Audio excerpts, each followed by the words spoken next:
जैसे रोगी होता है, रोगी को ये पता लग जाता है कि दीर्घ रोग है और यहाँ के लोकल हॉस्पिटल के डॉक्टरों ने मना कर दिया है कि आप जाइए ऑल इंडिया इंस्टीट्यूट दिल्ली में।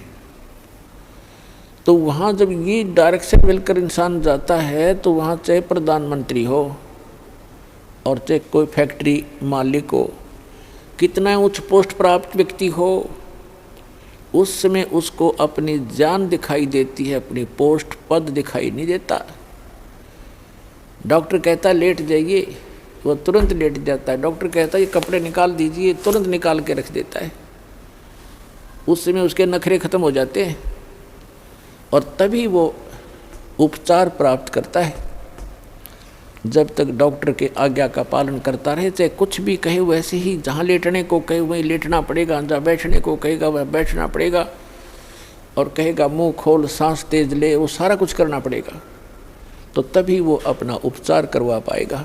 तो ठीक इसी प्रकार जब आप सतलोक आश्रम बरवाला की तरफ आवें, संत मिलन को चालिए तज माया अभिमान, और जो जो कदम आगे रखे ओ हे यज्ञ समान, तो आपको इतना पुण्य मिलता है यहाँ आने का। आप क्योंकि संत है नहीं पृथ्वी पर कोई, संत मिलन को चालिए, संत की तरफ चलने मात्र से इतना लाभ है, फिर यहाँ के किक के लाभ होगा वो तो गिनती नहीं हो सकती। अब जब तक अभिमान है ये प्राणी उभर नहीं सकता। एक नित्यानंद नाम के संत हुए हैं, नित्यानंद नाम के, वैसे वो ब्राह्मण जाति में जन्मे थे, लगभग 250 वर्ष पूर्व की बात है। उनका घर का नाम था श्री नंदलाल, नंदलाल नाम था उनका। उनकी माता पिता बचपन से ही मर गए थे, मृत्यु को प्राप्त हो गए थे। उनका पालन पोषण नाना नानी के घर हुआ था। उनके नाना जी जो थे, नंदलाल जी के नाना जी नारनौल के नवाब के यहाँ एक उच्च पोस्ट प्राप्त थे। और जब ये नंदलाल जी युवा हुए, ब्राह्मण कुल में थे ये, तो इनको भी वहाँ एक तहसीलदार की पोस्ट पर नियुक्त करवा दिया। नंदलाल जी तहसीलदार थे, घोड़ा इनको प्राप्त था, बन ठन कर चलते थे। उस समय जो तहसीलदार की वैल्यू जनता में होती थी, इज्जत होती थी, आज के तो मेरे ख्याल में मंत्री की बिना होगी। नंदलाल जी का विवाह हो गया था, संतान प्राप्ति अभी हुई नहीं थी। अब कहते हैं ना जाने कब भाग्य उदय हो जाता है प्राणी का। एक दिन नंदलाल जी अपने महल के, अपने मकान के छत पर, गर्मियों के समय में छत पर टहल रहा था। रात्रि में नींद आई नहीं, और उसने क्या देखा कि कहीं थोड़ी सी दूरी पर रात्रि के समय किसी के घर पे कोई संत आए हुए हैं और परमात्मा की कथा सुना रहे हैं, सत्संग कर रहे हैं। अपने आत्माओं पिछले जब से होते हैं पूर्ण हंस मुराद, ये पिछले संस्कार होते हैं जो आदमी परमात्मा की तरफ आत्मा आकर्षित होती है। उसने सारी रात सत्संग सुना, नींद और ख़त्म होगी। कुछ तो परमात्मा की दया उस पर हुई कि वैसे नेचुरल नहीं आई नींद, और वो ज्ञान सुना, वो सत्संग सुना कि मनुष्य जीवन किस लिए प्राप्त होता है, इसको हम कैसे व्यर्थ कर रहे हैं। चाहे प्रधानमंत्री बन जा, यदि भक्ति नहीं है तो व्यर्थ है ये जीवन इसका। अगम निगम को खोज ले बुद्धि विवेक विचार, उदय अस्त का राज मिले तो बिन नाम बेगार। सत्संग के अंदर ये ज्ञान कराया जाता है कि जैसे कोई भी राजा बना है तो अपने पुण्य कर्मों से बना है, और भक्ति नहीं करता वो प्राणी अपने पुण्यों को, जो पूर्व जन्म के संग्रहित पुण्य हैं, उसके भाग्य में डिपॉजिट करके भेज रखा भगवान ने, उनको नाश ही कर रहा है, उनको खर्च रहा है। वो अब भविष्य की कमाई नहीं कर रहा है, भविष्य के लिए कुछ आगे का डिपॉजिट नहीं कर पा रहा है, केवल खर्च ही कर रहा है। परमात्मा क्या बताते हैं, अगम निगम को खोज ले बुद्धि विवेक विचार, उदय अस्त का राज मिले तो बिन नाम बेगार। पुराने समय की बात है, अब बातें याद आती हो, पिछली कथाएं। एक 3 व्हीलर वाला था, बड़ा 3 व्हीलर जो पहले पेट्रोल के चले थे। हमारे गांव से और लाखन माजरा एक गांव है, वहाँ तक 3 व्हीलर चला करते थे 2। उनमें से एक नहीं आया। एक दिन दूसरे ने पूछा कि कल क्या कारण हुआ, पहुँचे नहीं। तो उस 3 व्हीलर वाले ने बताया कि कल मैं बेगार में फंस गया था। बेगार क्या होती थी कि पहले पुलिस वालों के पास ये मोटर गाड़ियाँ नहीं होती थी। वो किसी भी जीप वाले को या किसी टेम्पू वाले को, उस 3 व्हीलर वाले को या 4 व्हीलर वाले को सामने खड़ा कर लेते थे थाने के आगे। कहीं रेड मारनी हो, किसी प्रकार की कोई भी उन्होंने कहीं जाना होता था क्षेत्र में, तो उन्होंने पकड़ लिया पुलिस वालों ने, और सारा दिन उसको टिकन नहीं दिया। को 20 गांवों के अंदर पहुँचे, इधर उधर गए, और तेल भी उस 3 व्हीलर वाले ने अपने पल्ले से डलवाया, अपनी जेब से। तेल भी उसने अपनी जेब से डलवाया, और सारा दिन मनमाने 200 से 300 किलोमीटर का क्षेत्र तय कर दिया। आम आदमी तेनों दिखा दानों बड़ा स्पीड से चल रहा, बड़ी कमाई कर रहा होगा, कर रहा था, अपने ही पल्ले से खर्च कर रहा था। तेल का भी कमाई तो थी नहीं उस दिन। तो उसको बिगाड़ बताते हैं। तो 3 व्हीलर वाले ने बताया कि मैं ऐसे ऐसे कल पुलिस का फंस गया था बिगाड़ में, और 200 रुपये का पेट्रोल अपनी जेब तक फूक का आया, कल कुछ चवन्नी मिली नहीं। उस समय के 200 रुपये आज के 20,000 रुपये, इतना वो खर्च हुआ उसका। तो पुण्यात्माओं, जो आज कोई भी उच्च पोस्ट प्राप्त है, कोई डॉक्टर है, इंजीनियर है, चीफ इंजीनियर है, IPS है, IAS है, जज लगे हैं, मंत्री हैं, मुख्यमंत्री हैं, प्रधानमंत्री हैं, या MLA MP बने हैं, या अन्य कोई अच्छे व्यावसायिक व्यक्ति हैं, धनी हैं, तो वो क्या करते हैं, जैसे परमात्मा उनके लिए बताता है कि अगम निगम को खोज ले, भविष्य के बारे में कुछ सोच और बुद्धि विवेक विचार, उदय अस्त का राज मिले तो वे नाम बिगाड़े, पूरी पृथ्वी का यदि राजा हो। और तो छोड़ो सारे छोटे मोटे शासकों को, कहते हैं पूरी पृथ्वी का राजा हो और उसके पास ये सत्य भक्ति ना हो, अब उसकी चहल पहल न देखे, तो आदमी ने सोचा इस जैसा सुखी नहीं रही तो बड़ा ठाठ कर रहा है। और ठाठ तो कर रहा है, लेकिन अपने जीवन को 12 बाट कर रहा है। पिछले जन्म के पुण्यों को अपने ही पल्ले से खर्च कर रहा हो चक्रवर्ती राजा बनकर, और भविष्य की कमाई उसकी बन नहीं रही, क्योंकि वो बेगार कर रहा है। बेगार तो बेगार वाले की इनकम नहीं होती, पर स्पीड पूरी होती है। राजा का पूछकर एक छोटी सी स्टेट के चीफ मिनिस्टर का शेड्यूल पूछ लो दिन का कितना का होता है। 6 तो मीटिंग अटेंड करेगा, फिर कोई MLA भागने को हो रहा है, उसकी चिंता में टेंशन में फ़ोन पर फ़ोन करेगा, और फिर इसी व्यवस्था में पूर्व जन्म के पुण्यों को नाश करके और हाथ झाड़ के चला जाता है। परमात्मा बताते हैं कि क्या मांगो कुछ थिर ना रहाई, और देखत नैन चला जग जाई, 1 लख पूत 1.25 लाख नाती, उस रावण के दीवान बाती। और कहते हैं कहे कबीर अंत की बारी, जैसे हाथ झाड़ कर चला जुआरी। ये प्राणी ऐसे जाता है जो सतभक्ति नहीं करता, केवल इस राजपाट या इस संसार के झूठे ठाठ को ही संग्रहित करने में लगा रहता है। जैसे जुए में हारा हुआ जुआरी हाथ मसलता जाता है, खाली हाथ जाता है, रोता पीटता जाता है। तो परमात्मा कहते हैं कहे कबीर अंत की बारी, जैसे हाथ झाड़ कर चला जुआरी। ऐसे जाओगे सतभक्ति नहीं करते तो। अब नित्यानंद जी अपने मकान की छत के ऊपर ये सब ज्ञान सुनकर विचलित हो गया, इतना प्रभावित हो गया, तड़फ उठी आत्मा कि क्या कर रहा हूँ मैं, और करना क्या चाहिए था। कुछ ब्राह्मण घर में जन्म, ब्राह्मण लोग परमात्मा को अवश्य याद करते थे, चाहे गीता के माध्यम से, चाहे श्री कृष्ण जी के रूप में, लेकिन पोस्ट प्राप्त होने के बाद इस जीव में अभिमान हो जाता है। आज से लगभग 250 वर्ष पहले ब्राह्मणों की एक बहुत विशेष रिस्पेक्ट होती थी समाज के अंदर, और ये सर्वोच्च कास्ट मानी जाती थी।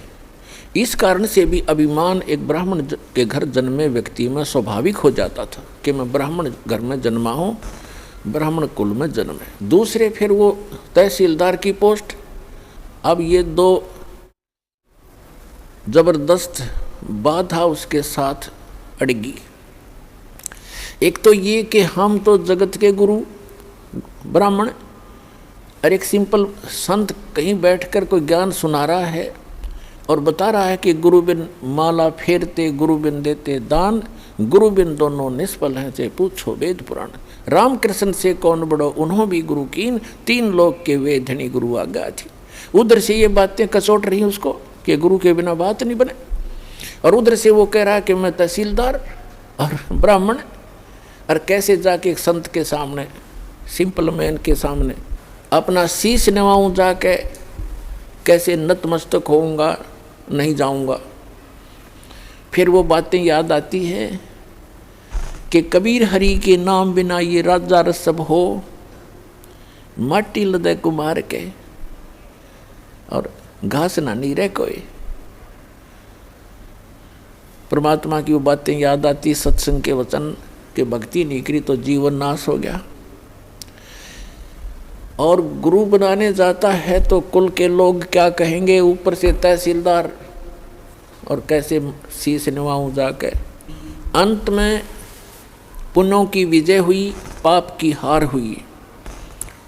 उसके पुण्यों ने प्रभाव डाला, उसको सद्बुद्धि आई कि यहाँ किसी के घर में संत आएगा तो नाम नहीं लूँगा।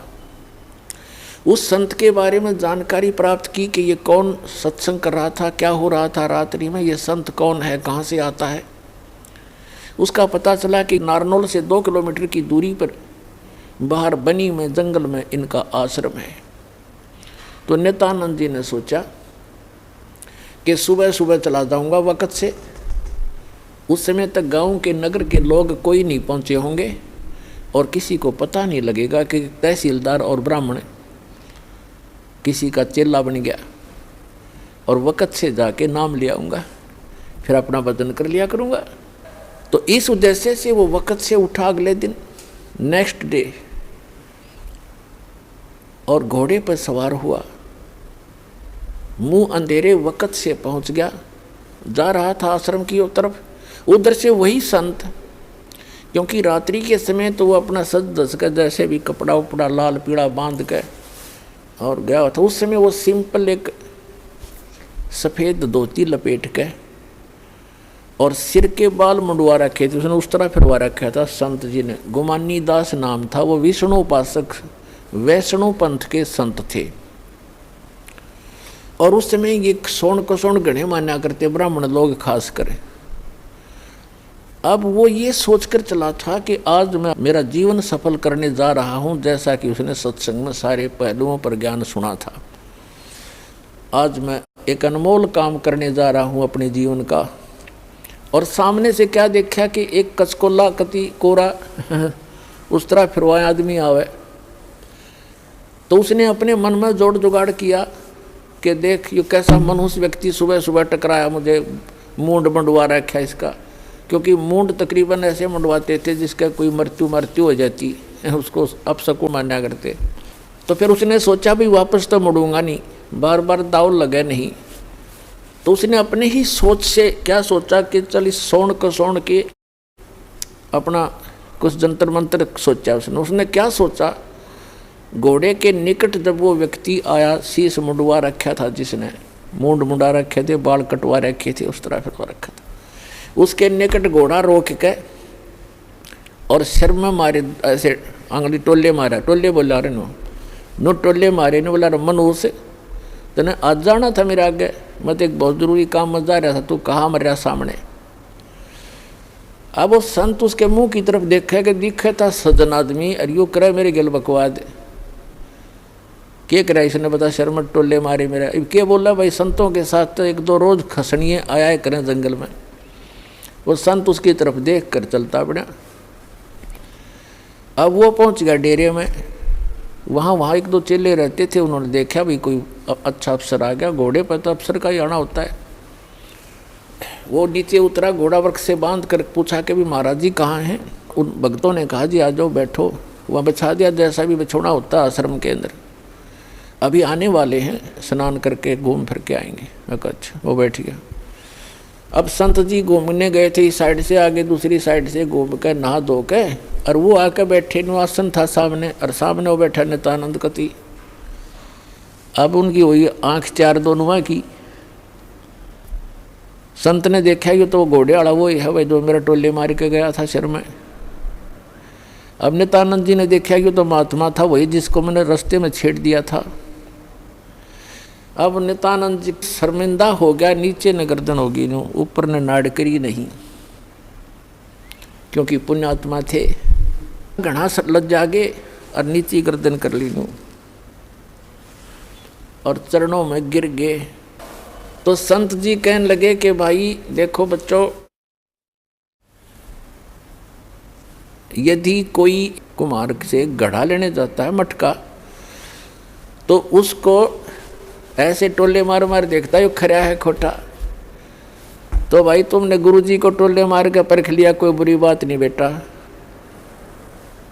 ये सही बात है कि नहीं बाजता। इतना सुन के और चरणों में बुरी तरह गिर गया, क्योंकि उसकी मरोड़ निकालनी थी, उसका एम खत्म करना था परमात्मा ने।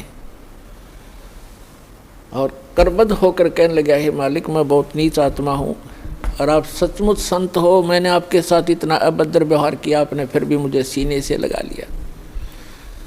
अब नित्यानंद जी के और हृदय में यह बात गहरी उतर गई कि भी सचमुच संत है, नहीं तो धमका देता, भगा देता और नाम भी देता, तो हृदय से ना देता तो मेरे आना भी विफल होता। तो संत ने कोई दुख नहीं माना, कोई बात नहीं बेटा, आपका उद्देश्य गलत नहीं था, मैं समझ गया था। जब तुझे यहाँ देखा तो मुझे आइडिया लगा लिया ये आदमी नेक है। ये कह ये रहा था कि मैं जा रहा हूँ शुभ काम के लिए, तू आगे काम मर गया। उससे भी उसने आइडिया लगा लिया कि आदमी खास है और प्यासा है भगवान का। तो नित्यानंद जी ने दीक्षा ले ली, और दीक्षा लेकर के फिर उसकी पत्नी ने विरोध शुरू कर दिया। इतना विरोध कर दिया कि उसको ये डर हो जाता है इन बहनों को अज्ञान के कारण कि कहीं ये घर ना छोड़ दे। लेकिन साधु संत जो होते हैं वो घर छोड़ने की नहीं कहते, और जो बुराई छोड़ कर भक्ति करने को कहते हैं। लेकिन उसको जैसे भी आसपास की औरतों ने भी पट्टी पढ़ा दी, ये तो बाबा बनेगा, ये तो घर छोड़ देगा, इतनी भक्ति करता है, रोज आश्रम में जाने लग गया। तो उसने उसके गुरु जी को भी अभद्र व्यवहार कर दिया उसकी पत्नी ने। तो उसने नित्यानंद जी ने देख लिया एक दिन, तो उसने प्रार्थना करी, परमात्मा या तो ये मार्ग नहीं याद दिलाना था ठीक से, अपने डले ढो रहा था, कर्म फोड़ रहा था, फोड़ लेता। और हे परमात्मा भी आबाद बन के खड़ी होगी, या तो इसने सद्बुद्धि दो, ना इसकी माटी सुंगवा लो परमात्मा, या तो इसको सद्बुद्धि दो कि ये भी मेरा साथ दे, भक्ति करे, अपना कल्याण करवा ले, और नहीं तो दाता इसने वापस ले लो, तेरी आत्मा ने, मुझे ज़रूरत नहीं संसार की। कुछ दिनों के बाद क्या हुआ, 5-6 महीने के अंदर ही उसकी पत्नी बीमार हुई, मृत्यु को प्राप्त होगी, उसने घर त्याग दिया। और यहाँ हरियाणा के अंदर एक जटेला जोड़ है, 4-5 गाँव की सीमा का ज्वाइंट है, इकट्ठा के वहाँ जंक्शन है, वहाँ एक बड़ा जंगल सा था, उसमें रहने लग गया। अपने आत्माओं उस समय उस नित्यानंद जी को जब ज्ञान हुआ, उसका नाम नित्यानंद रख दिया उस संत ने, नंदलाल से बदल कर, तब वो नित्यानंद नाम से प्रसिद्ध हुए।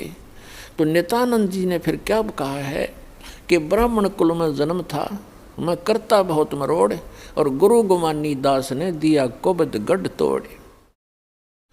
कि मैं ब्राह्मण कुल में जन्म होने के कारण गणाभिमानी आदमी था, और गुरु गुमानी दास ने, उनके गुमानी दास नाम थे गुरु जी का, कि गुरु गुमानी दास ने यो दिया कोबद गढ़ तोड़। ये कोबद का किला था, मान बढ़ाई अहंकार, और जब तक इसका नाश नहीं होगा इतना भगवान मिला नहीं।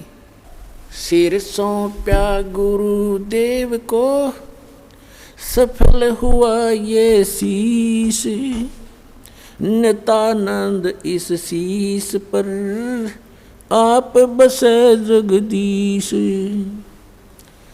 अब क्या बताते हैं, नित्यानंद जी कहते हैं सिर सौंपा गुरुदेव को और सफल हुआ ये शीस, नित्यानंद इस शीस पर आप बसे जगदीश। अब सिर कैसे सौंपना होता है कि गुरु जी की आज्ञा का पालन करें। आप गुरु पद पर जो होते हैं उनको पता होता है, परमात्मा कहते हैं बहुत प्यारा बालक माँ का। माता को अपना बच्चा बेटा या बेटी बहुत प्रिय होती है। कहावत है कि पिता से 100 गुना प्रिय ममता अपने बालक में माता को होती है, और माता से भी 100 गुना ममता प्रिय गुरु को अपना शिष्य या शिष्या होती है। तो अंदाज़ा लगा लेना कि गुरु जी आपके कितने हितैषी होते हैं। तो गुरु जी की आज्ञा का पालन करें। पहली भक्ति मार्ग का प्रथम एक ये मंत्र नोट कर ले, भाई जो गुरु बचन पे डट गे रकट गे फंद 84 के। भाई जो गुरु बचन पे डट गे कट गे फंद 84 के, कट गे फंद 84 के, रकट गे फंद 84 के। भाई जो गुरु बचन पे डट गे रकट गे।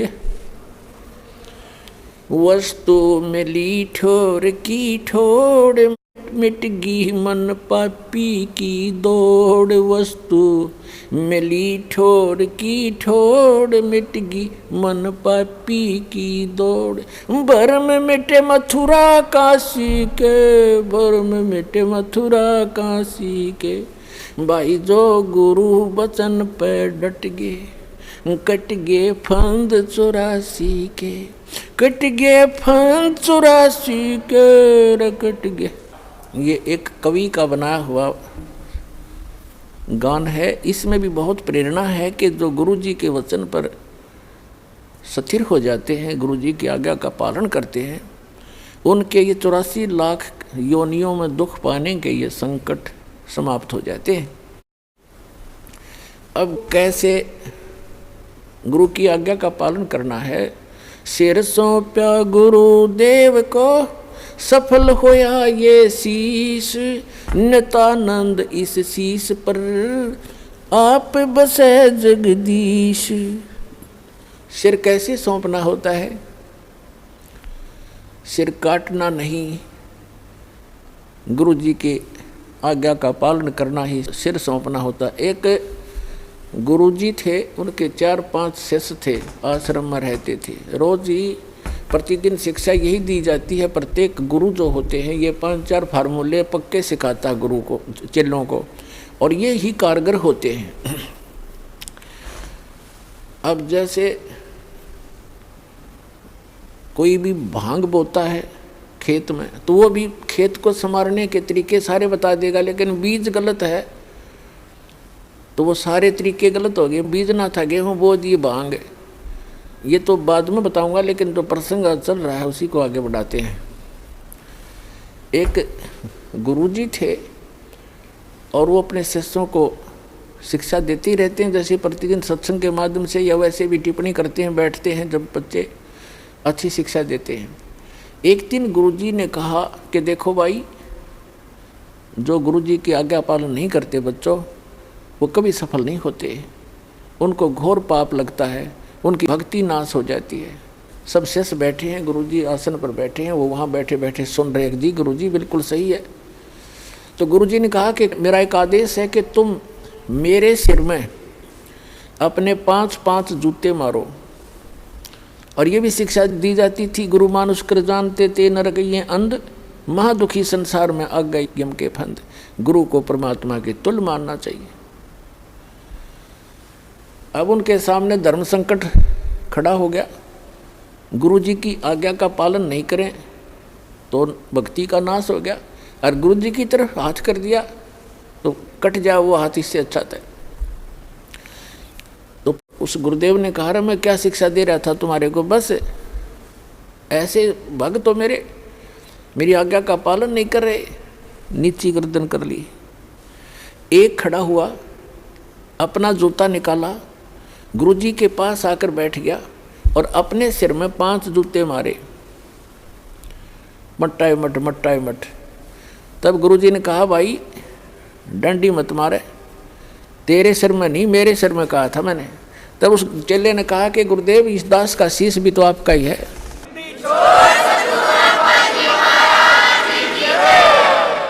क्या इसको आप दूसरा मानते हैं? तो यहाँ गुरुजी बोल नहीं सके। तो वो यही चाहते थे कि इनको कितना विवेक है। तो पुण्यात्माओं, इस भक्ति मार्ग के अंदर गुरुजी का मुख्य अभिनय होता है और शिष्य का भी उसके साथ साथ पैरेलल इतना ही सूरवीरता से उसमें चलना होता है, तभी सफलता मिलती है। अब उसके बारे में आपको बताते हैं, गुरु की जी के साथ कैसे रहे, कैसे बोले, कैसे बतलावे, कैसा व्यवहार करे निष्कपट भाव से। दंडवतम गोविंद गुरु बंधु अविजन सोए, पहले वे प्रणाम तिन नमो जो आगे होए। गुरु को कीजय दंडवतम कोटि कोटि प्रणाम, कीट न जाने भृंग को यों गुरु कर ले आप समान।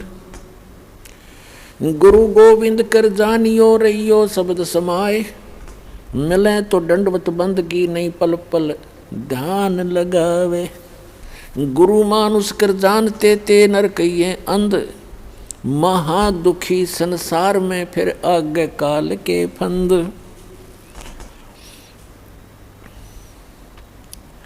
कबीरा ते नर अंध हैं गुरु को कहते और, हरि के रूठे ठोर है भाई गुरु रूठे नहीं ठोर। गुरु गोविंद दोनों खड़े काके लागू पाए, बलिहारी गुरु अपना जिन गोविंद दियो मिलाए। अपने आत्माओं कितना महत्व है सच्चे सतगुरु का, कि जैसे उदाहरण आपको बहुत बार दिया है, जिस व्यक्ति के ऊपर आपदाएं आती हैं वो स्वयं स्वीकार करता है और कहता है कि मेरा राम रूठ गया, मेरा भगवान रुष्ट हो गया, आज मेरे ऊपर दुख पर दुख आ रहे हैं। और जिसके घर सुख होता है उसको अन्य आम व्यक्ति ही कहते हैं इसका राम राज्य है भाई, इसका भगवान प्रसन्न है इसके ऊपर। तो पुण्यात्माओं, पुण्यों से सुख होता है, पाप कर्मों से दुख होता है। जिनके पुण्य समाप्त हो गए तो उनका राम रूठ गया, उनका भगवान रुष्ट हो गया, उन पर दुख प्रारंभ हो गए। तो जैसे आप खेत में कहीं मजदूरी करने जा रहे हो या कहीं पर भी आप एकांत स्थान पर कोई मटका पानी का भर के ले गए और सारा दिन पीते रहे, जब तक पानी चला तो नो प्रॉब्लम, और पानी जल खत्म हुआ तो हुई प्रॉब्लम, प्यासे मर जाओगे। पुण्य उसको नहीं भरा तो कहाँ जाओगे? हैंड पंप पर गए, कुएं पर गए। हम यहाँ हैंड पंप लेकर चलेंगे जिससे एक सटीक उदाहरण बन जाता है। एक तरफ तो हैंड पंप पर गए, मटका भर लिया, फिर आपत्ति समाप्त। जो आपत्ति आई थी जल के अभाव से वो ठीक होगी, अरे वो बला टड़ी। ऐसे ही जो पुण्यों के अभाव से आप पर आपत्तियाँ आ रही हैं तो यही फिर राम नाम के पुण्यों का घड़ा फिर भर देंगे। कहाँ से? गुरु रूपी हैंड पंप पर जाना पड़ेगा अपने। तो ये समझ लिए गुरु जी हैंड पंप है और एक मटके में जल रखा है। एक तरफ हैंड पंप खड़ा है, नल है पानी का, एक तरफ मटके में जल भरा है। तो आपसे कोई ये कहे कि इस मटके भरा जल और एक तरफ नल, इनमें से कौन से को पसंद करोगे? तो इतना तो बेईमान होना ही पड़ेगा हमने, भाई नल चाहिए हमने, तो मटके का तो पानी तो शाम तक भी ख़त्म हो ले, और हैंड पंप मत कितने भर ले मटके तो अभी ख़त्म नहीं हो। तो कहते हैं वैराग नाम है त्याग का 5 पति सोमा। ये जो काम क्रोध लोभ अहंकार मोह कहते हैं, अब इनकी दिशा बदल लो। बेईमान हो तो दान करने पर हो, बेईमान हो तो ऐसा बेईमान ना करे, ऐसा लोभ करे जो भक्ति मार्ग में आपको सहयोग देवे। कर्म फोड़न का बेईमाना लोभ करना अनुचित है। तो परमात्मा कहते हैं गुरु गोविंद दोनों खड़े, मटके में जल तो समझ लो गोविंद, और नल समझ लो गुरु। इन दोनों में से कहते हैं किसके लागू पाए। आप उत्तर दे रहे परमात्मा, हमारी तो इतनी बुद्धि काम भी नहीं करे। बलिहारी गुरु अपना जिन गोविंद दियो मिलाए। धन है मेरा वो गुरु, वो नल का हैंडपंप, जिसने वो राम मिला दिया, जिसके अभाव से हम दुखी हो रहे थे वो पुण्य प्राप्त करा दिए। तो पुणात्मा परमात्मा कहते हैं गुरु मानुष कर जानते ते नर कहिए अंध, महादुखी संसार में आ गए यम के फंद। गुरु गोविंद दोनों खड़े किसके लागू पाए। बलिहारी गुरु अपना जिन गोविंद दियो मिलाए। कबीर हरि के रूठ से गुरु की शरण में जा, और कह कबीर गुरु रूठ गए फिर हर नहीं होत साए। अब जैसे आपका राम रूठ गया, आपके पुण्य समाप्त हुए, गुरु मिल गए तो रोज भर लो बाल्टी, दिन में 10-10 बार। और फिर कहते हैं यदि आप जी ने हैंडपम्प खराब कर दिया, उसको मिस हैंडल करके, उसकी टेक केयर ना करके, रिस्पेक्ट नहीं की, तो आपका हैंडपम्प खराब हो गया, यानी गुरु रूठ गए। फिर आपको वो सुविधा बंद हो जाएंगी मिलनी जो आपको हैंडपम्प से मिलनी थी। तो यहाँ कहते हैं कबीर हरि के रूठत्या गुरु की शरण में जा, कह कबीर गुरु रूठ गए तो हर नहीं होत साए। अब फिर क्या बताते हैं। गुरु से ज्ञान जो लीजिए, शीश दीजिए दान, भौतिक भोंदू बह गए, राख जीव अभिमान। भौतिक भोंदुक बह गए, राख जीव अभिमान। जैसे नित्यानंद जी कहते हैं ब्राह्मण कुल में जन्म था, मैं करता बहुत मरोड़, और गुरु गुमानी दास ने दिया कुबद गढ़ तोड़। तो सत्संग के हथौड़ों से, इस वचनों के हथौड़ों से हमारे अंदर जो गंध जमा पड़ा है या अभिमान का है, तो उसको तोड़ दिया जाता है सत्संग की चोट मार मार के। अब क्या अभिमान इस प्राणी का। अब से कितना टीरी खा पाक रहा हो, 1 मिनट में अधरंग मार जा, बांगा मुँह हो जा, माखी लकड़र बड़े लाल पड़े टपके उस अपलातून के। क्या अभिमान इस मट्टी का।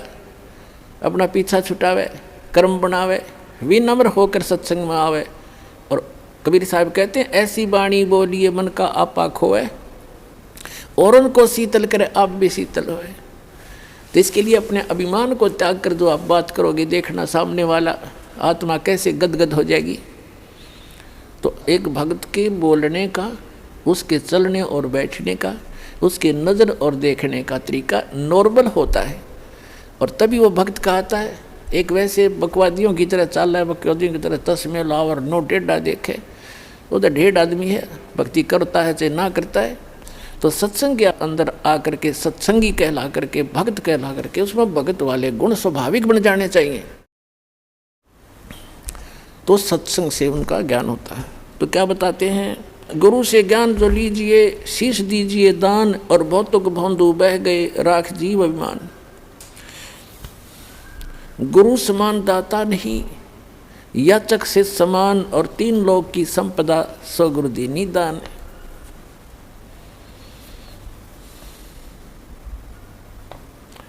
फिर क्या बताते हैं कि कबीर तन मन दिया तो भला किया, सिर का दासी भार, और जय कभू ये कह दिया कि मैंने दे दिया तो बहुत सहेगा मार। परमात्मा यहाँ तक कहते हैं जैसे, क्योंकि इस काल ने तो आपका भक्ति नाश कराना है, और आपने परमात्मा के इस ज्ञान से अपना इसको सुरक्षित रखना है। परमात्मा कहते हैं कि जैसे माता गर्भ को रख है यतन बना, और ठेस लगे तो क्षण हो तेरी ऐसे भक्ति जा। जैसे किसी बहन को, किसी माई को काफ़ी समय के उपरांत या कभी भी गर्भ रहा हो, और उसके उपरांत वो कितनी सावधानी बरतती है उस अपने लाल को प्रफुल्लित करने के लिए, सफल करने के लिए, सुरक्षित रखने के लिए। चलते समय भी ये सोचती है कि ऊंचे नीचे पे पैर ना टिक जा, कोई झटका ना लग जा। रात्रि के समय, सोते समय भी जब करवट बदलती है तब भी बहुत उदड़ कर पड़ती है, कहीं मेरे बालक का ठेस तो नहीं लगी। तो परमात्मा कहते हैं कि जैसे माता गर्भ को और रख यतन बना, ठेस लगे तो क्षण होए तेरी ऐसे भक्ति जा। जरा सा भी कोई झटका लग गया तो तेरी भक्ति ऐसे नाश हो जाएगी जैसे उस माई का गर्भपात हो जाए। उसको कितना कष्ट होता है, कितना रोती है उस समय को कि कैसे बात बिगड़गी। तो परमात्मा याद दिलाते हैं जैसे माता गर्भ को रख यतन बना, ठेस लगे तो क्षीण हो जाता है। तेरी ऐसे भक्ति नसावे। क्या बताते हैं कि किसी को तो सेवा का भी मान हो जाएगा और किसी को धन का, किसी को और किसी दान का। तो पुण्यात्मा परमात्मा कहते हैं कोई भी प्रकार का यदि आप में अभिमान हुआ है तो आपका भक्ति नाशक बन गया। तन मन दिया तो भला किया, सिर का दासी भार। और जय कभी ये कह दिया कि मैंने इतना दान कर दिया तो बहुत सह सिर मार। वो दान तो नष्ट हो गया और भक्ति हीन भी हो गया। तो कैसे? पुण्यात्मा, जब तक आप जी को ये अध्यात्म ज्ञान नहीं होगा तब तक आप सफल नहीं हो सकते। इसलिए दास का उद्देश्य रहता है कि आपको मैक्सिमम अध्यात्म ज्ञान से परिचित कराऊं, मर्यादाओं से परिचित कराऊं, और तभी आप सफल होगे, मार नहीं खाओगे। जैसे नए नए भक्त आते हैं, वो क्या कहते हैं, जैसे उनको दान धर्म करने के लिए प्रेरित किया जाता है जो उनके हित में होता है। पुण्यात्माओं, एक पुराने समय में जब हमारे पूर्वजों के पुण्य अच्छे होते थे, जब कभी कोई वर्षा ना होती थी, गांव के लोग इकट्ठे होते थे और एक सामूहिक भंडारा करते थे, कलेक्शन करके सब तय, और मीठे चौड़ बनाया करते और आपे बना के आपे खाया करते, बैठ कर भगवान तरस कराया करते। न्यों क्या करते, धर्म कर दिया, राम बरसेगा, और वो वर्षा हो जाया करती थी। अब पुण्यात्माओं, एक मीठे चौड़ों तो जो वर्षा हो जाया करती है, तो यहाँ तो अमृत बरसा देगा भगवान की, इतना गजब का भंडारा हो रहा है।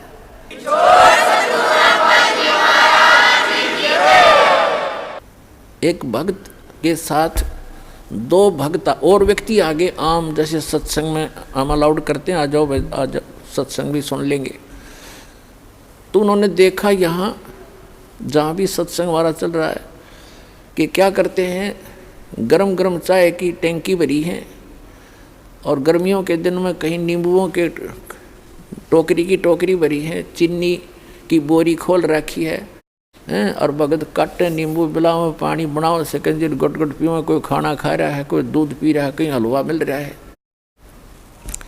तो उन दोनों में से जो नए आए थे उनमें से एक कहने लगा, बोला भाई गाँव में न्यों कर वहाँ पर राम उतर रहा है, बोला राम आ रहा है, भगवान उतर रहा है।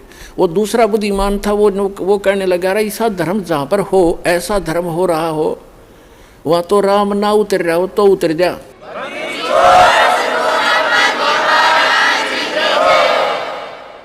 ऐसा धर्म यहाँ देखा मैंने, जो पुण्य यहाँ हो रहा है, कितने भंडारे चल रहे हैं, कोई चवन्नी तक कोई लेता नहीं, कितना खाओ कितना पियो। तो पुण्यात्माओं, तो धर्म के लिए आपको प्रेरित किया जाता है। ये विधिवत साधना है, शास्त्र अनुकूल साधना है। यहाँ का किया हुआ पुण्य आपको बहुत गुना हो करके वापस भी मिलेगा और आपके गुड अकाउंट में लिखा जाएगा, वो अलग से। या आपको वापस जो मिलेगा ये तो आपका यूँ समझ लो ब्याज ब्याज मिलेगा, मूल धन तो आपका जमा होता रहेगा। ये ऐसे जान लेना।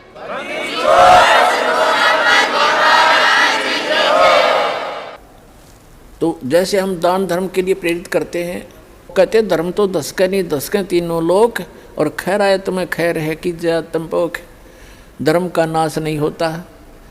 पुण्यात्माओं, एक दिन ये तीनों लोकों का भी नाश होगा, लेकिन आपका किया हुआ पुण्य वो कभी नाश नहीं होगा, आपके साथ सदा बना रहेगा। कहते धर्म तो धसके नहीं, धसका माने धर्म का नाश नहीं होता, तो धसके तीनों लोग, और खैरायत में खैर है। खैरायत माने दान करने में ही आपकी खैर है, सुरक्षा है। और कीजिए आत्म पोख। अब यहाँ कोई भी भक्त आता है, खाना खाने नहीं आता, वो तो परमात्मा की महिमा सुनने आता है। और ऐसे साधु भाव में कोई भी आवेगा, यहाँ कोई आदमी नहीं आ सकता, किसी के पास आज समय नहीं है जो वैसे यहाँ जाए। वो परमात्मा की एक प्यारी आत्मा आता है, चाहे उसने वो नाम नहीं भी लिया है, ना लेना चाहता, यहाँ आने वाला व्यक्ति उस परमात्मा का एक VIP समझ लो, उस भगवान की एक प्यारी आत्मा है। कुछ दिनों में समझ में आ जाएगी, उसका नाम भी ले लेगा। तो यहाँ भगत भगवान के लिए आया है, ना कि खाने के लिए। और ऐसे भगत को यहाँ खाना खिलाना, उसको भोजन में सहयोग देना भंडारे में, इसके पुण्य की कोई गिनती नहीं।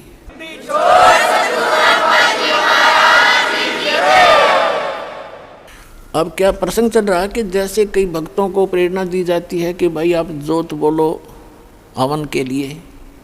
देखो पुण्यात्मा, हमारे कई प्रकार के पाप हमने इकट्ठे कर रखे हैं। जैसे एक दास ने एक वाणी बोली थी भगवान की कि मानत ना मन मोरा साधो मानत ना मन मोरा रे, और बार बार मैं ये समझाऊं जग में जीवन थोड़ा रे। फिर क्या बताते हैं कि शरण पड़े को गुरु संभाले जान का बालक भोरा रे, और कह कबीर तुम चरण चित रखो जो सुई में डोरा रे।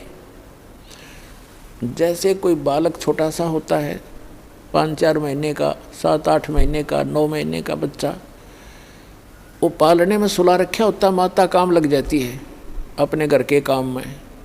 थोड़ी सी देर में वो रोने लगता है तो देख उसको पता लग जाता माता को, या तो ये भूखा हो गया या इसने टट्टी पेशाब कर लिया।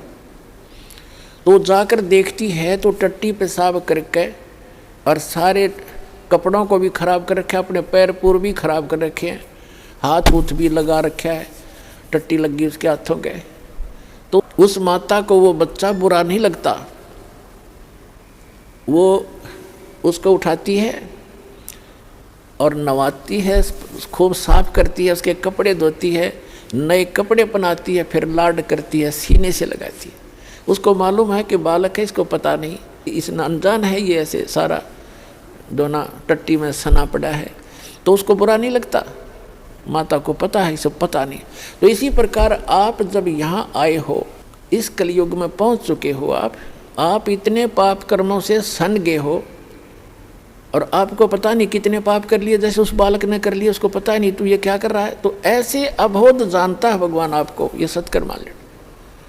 फिर परमात्मा कहते हैं कि शरण पड़े को गुरु संभाले और जान का बालक भोला रे। और आपका क्या फर्ज बताया परमात्मा ने, आपका क्या कर्तव्य बताया है कि कहे कबीर तुम चरण चित राखो जो सुई में डोरा रे। आप अपने गुरुदेव के प्रति इतना लगाव बना के रखना अटूट, जैसे सुई के अंदर धागा डाल दिया जाता है और नीचे गांठ लगा दी जाए तो वो सुई के साथ लटकता ही रहता है। कहते हैं कहे कबीर तुम चरण चित राखो, उस अपने गुरु जी के चरणों में ऐसे चित राखो जो सुई में डोरा रे, यानी अखंड लगाव बनाए रखना। तो आप जी के जो पापों को ऐसे धोएगा गुरु जी इस सत्संग रूपी जल से, और फिर आपको भक्ति से चार्ज करेगा, दूध पिलाएगा। अपने आत्माओं आपको कंपलसरी कर रखा है कि 4 महीने के अंदर आपने आना ही पड़ेगा जो भारतवर्ष में रह रहा है। किस लिए कहा गया है, ये बच्चे हैं, आप अपने बच्चों को एक रोजी रोटी के लिए पढ़ाते हो कि मेरा बेटा या बेटी पढ़ के कोई शिक्षा ग्रहण करके ये कोई ऊंच पोस्ट प्राप्त कर ले या अपना धंधा ठीक कर लेगा। उसको 16 वर्ष का समय, 15 वर्ष, 20 वर्ष का समय दे देते हो, बेटा और ट्रेनिंग कर ले, फलाना कर ले, बढ़िया रोजगार हो जाएगा। और आत्म कल्याण के लिए आपके पास क्या 365 में तो 30 दिन भी नहीं मिलते, तो फिर कैसी भक्ति करोगे, किसा तुम फिर ड्रामा, फिर तो ड्रामेबाजी है। तो कहने का भाव ये है कि आप जी को इसलिए बुलाया जाता है कि यहाँ आने से आपको घना पुण्य मिलेगा, आपकी आत्मा को ऐसे परिपूर्ण कर दिया जाता है जैसे बच्चा छोटा सा गली में खेल रहा होता है। माता को पता है कि खेल में व्यस्त है और समय पर आहार इसको नहीं कराऊंगी तो ये दुर्बल हो जाएगा, बीमार भी हो सकता, रोगी भी हो सकता है। वो खेल रहा होता है अपने बच्चों में, भाई बहनों में बाहर, और व्यस्त होता है। माता उसको उठा के लाती है कि चल दूध पी ले, वो रोता भी है, वह घसीट कर लाती है कि ना चलना पड़ेगा चल, उसको दूध पिला देती है, फिर छोड़ देती है। वो तो दूध पीता पीता भी न समझा कि छोड़ दे माँ, भाग लूँ मैं। माँ को पता है कि इसमें मैंने पहिया दूध डाल दिया, अब कितना खेल ले हो, शाम में फिर डाल दूंगी। तो पुण्यात्माओं, ये दास चाहता है कि आपको यहाँ दूध के गिलास पिया दूँ और फिर तुम खेल आइयो उस संसार में और फिर आ जाना।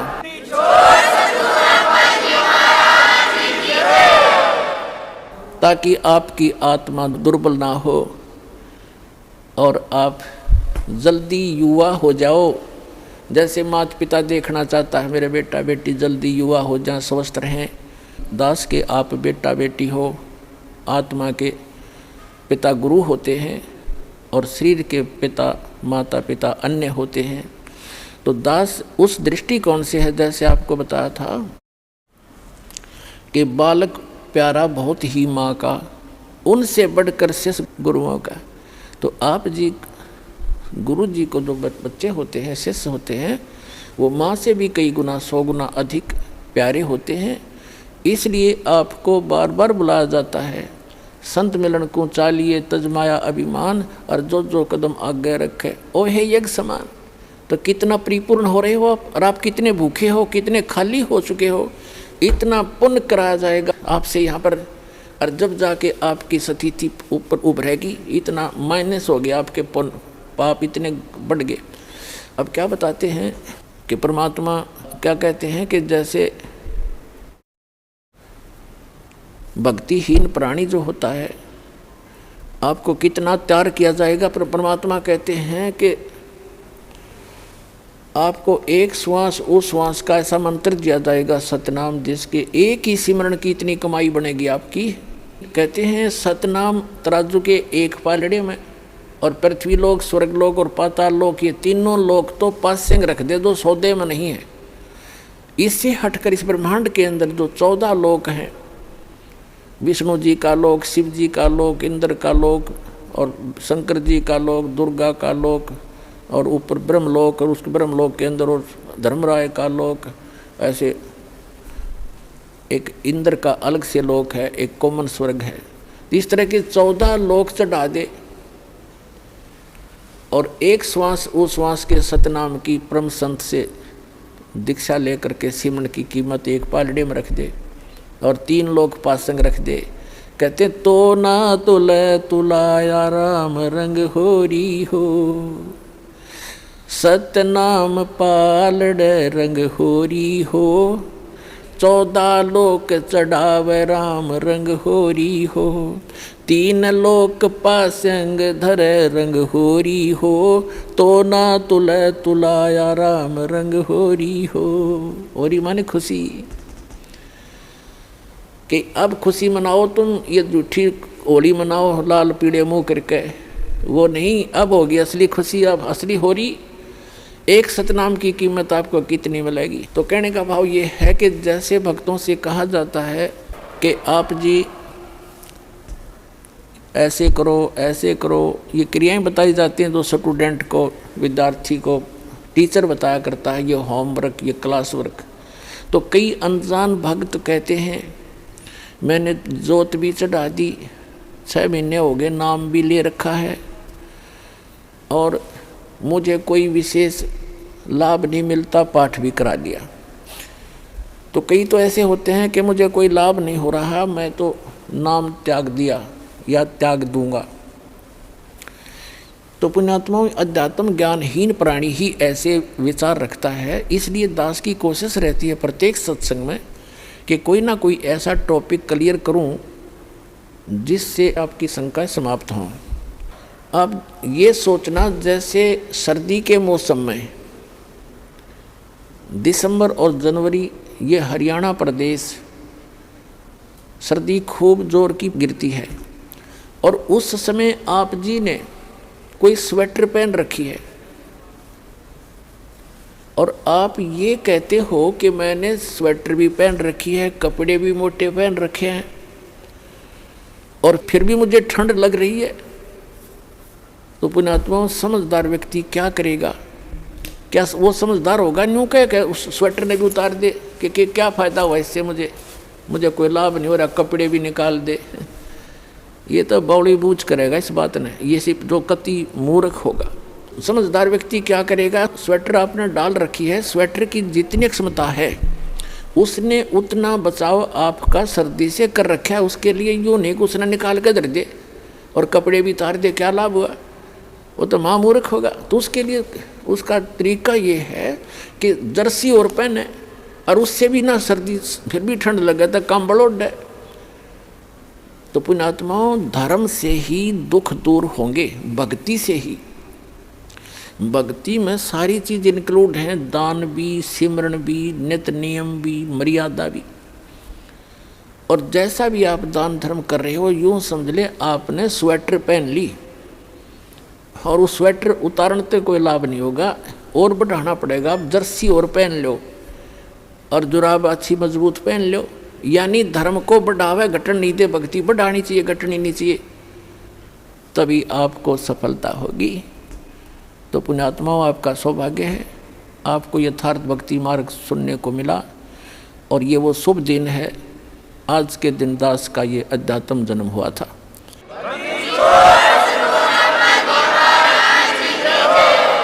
दास के लिए तो ये एक सौभाग्य है दास का कि मुझे इस दिन भगवान मिले। आपके लिए भी वरदान सिद्ध हो गया ये दिन कि आप तक भी परमात्मा का विज्ञान पहुंचा और आपको सही मार्ग मिला।